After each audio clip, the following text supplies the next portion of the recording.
आप लोग आए हो उसके लिए शुक्रिया। अब आज की जो प्रेस बुलाई गई उसके बारे में आपको जानकारी देनी है कि पिछले महीने इसी महीने में सबसे पहले 5 अप्रैल को पेटलाद के बोरिया गांव में जो हिंसा की घटना घटी, उसके बाद 10 तारीख को हिम्मतनगर और खंभात में कौमी दंगे हुए और 18 तारीख को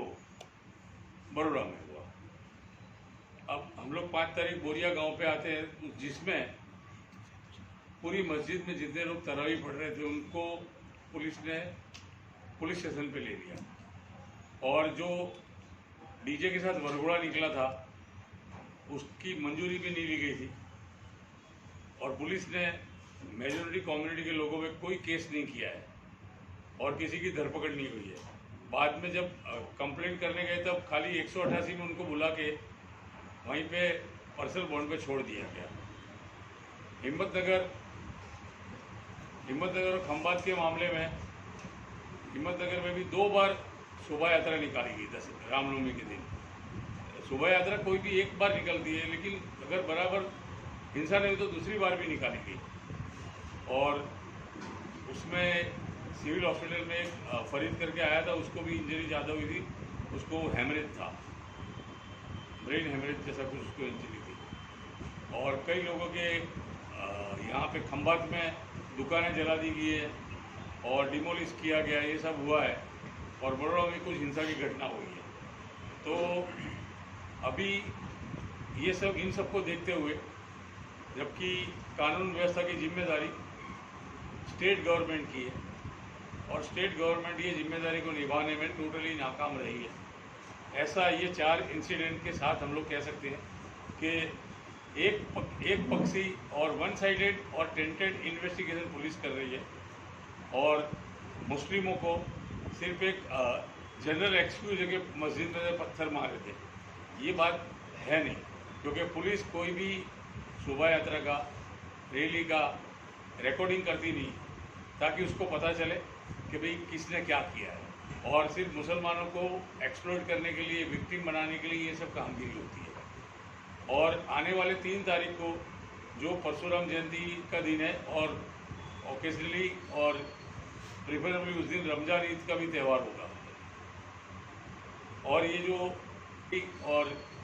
प्रिफरेबली उस दिन रमजान ईद का भी त्यौहार होगा और ये जो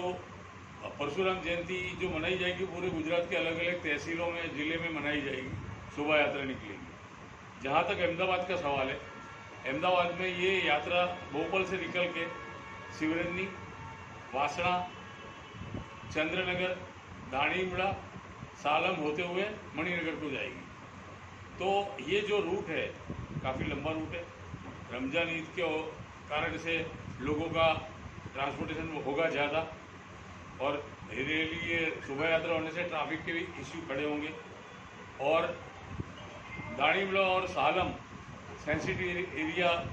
ज़्यादा कम्युनिटी राइट्स के बारे में कह सकते हैं कि अगर कोई दूसरे धर्म के लोग अगर कोई साउटिंग करते हैं, सूत्रोच्चार कहते हैं या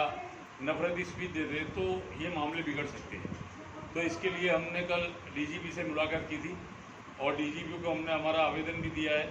और हमने ये कहा है डीजीपी को कि हर बार लोगों को पुलिस स्टेशन जाना, कोर्ट में जाना, अस्पताल में जाना, उससे बेटर है कि आप कोई प्रिवेंटिव मेजर लो कि ये घटना घटने के पहले हम उसकी सावधानी बरतें और ये घटना ना हो, उसके लिए लोगों की जान माल का नुकसान ना हो, लोगों के घर नहीं जलाए जाए, लोगों की प्रॉपर्टी ना लूटी जाए, लोगों की दुकान ना चले। तो कल हम ये देकर आए हैं और हमने डीजीपी को साफ शब्दों में कहा है कि अगर इस बारे में आपकी तरफ से या आपके पुलिस इमले की तरफ से अगर कोई चूक हुई तो उसकी पूरी जिम्मेदारी आपकी रहेगी और कानूनन हम लोग पुलिस के सामने भी इसमें अगर कोई घटना ऐसी घटी कि जिसमें पुलिस की बेदरकारी सामने आई तो हम इस घटना को भी कोर्ट में भी ले जाएंगे ताकि ये माहौल सही तरह से शांति वाला बना रहे।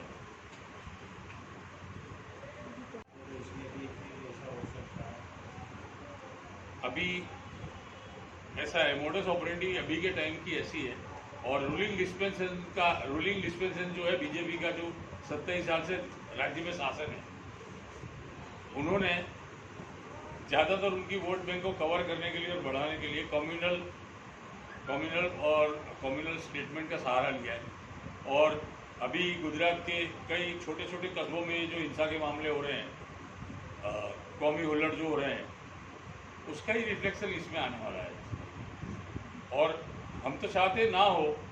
और पुलिस सही तरह से काम करे, क्योंकि कानून और व्यवस्था की जिम्मेदारी सरकार की है।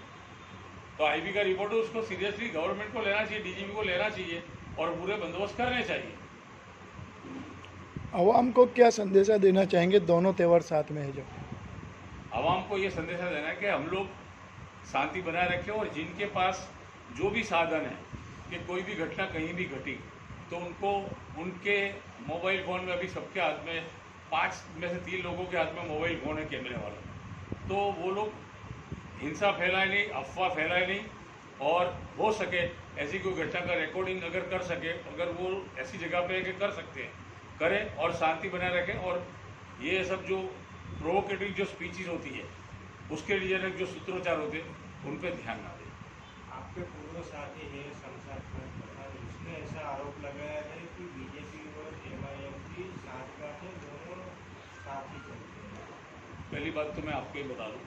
कि ये हमने प्रेस मीट बुलाई है, ये जो करंट इंसिडेंट जो 4 हुए उसके बारे में है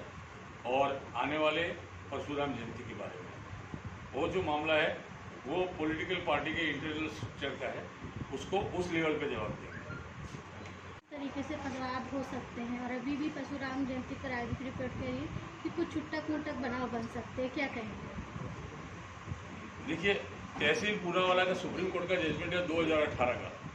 उसमें पूरा मैकेनिज्म दिया गया है कि भाई डीएसपी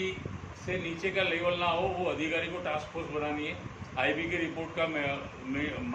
मॉनिटरिंग करना है, और जहाँ पे और जो व्यक्ति लगे कि ये आदमी कुछ कर सकता है उसको डिटेन करना, अरेस्ट करने की जिम्मेदारी और एक्शन लेने की जिम्मेदारी सुप्रीम कोर्ट ने कही है। और डीजीपी के पास भी ये सब के जो जितनी टास्क फोर्स डीएसपी बनाए अलग अलग जिलों में और तालुकाओं में, उसकी 3 महीने में एक बार रिव्यू मीटिंग लेने का डीजीपी को भी डायरेक्शन दिया गया है। और जो ऐसे मामलों में, हेट स्पीच के, मॉब लिंचिंग के मामले में, मॉब वायलेंस के मामले में जो भी नुकसान होता है, उसके लिए, उसके कंपेंसेशन के लिए कानून बनाने का भी सुप्रीम कोर्ट ने कहा है उसी तहसील पूनावाला के जजमेंट में। लेकिन हमारे गुजरात में यहाँ पे कोई कानून बना नहीं है, इसके लिए भी हम आगे कार्रवाई करेंगे। लेकिन सवाल जहाँ तक आईबी के रिपोर्ट का है, आईबी का रिपोर्ट है तो हमारा मानना है और हमको भरोसा है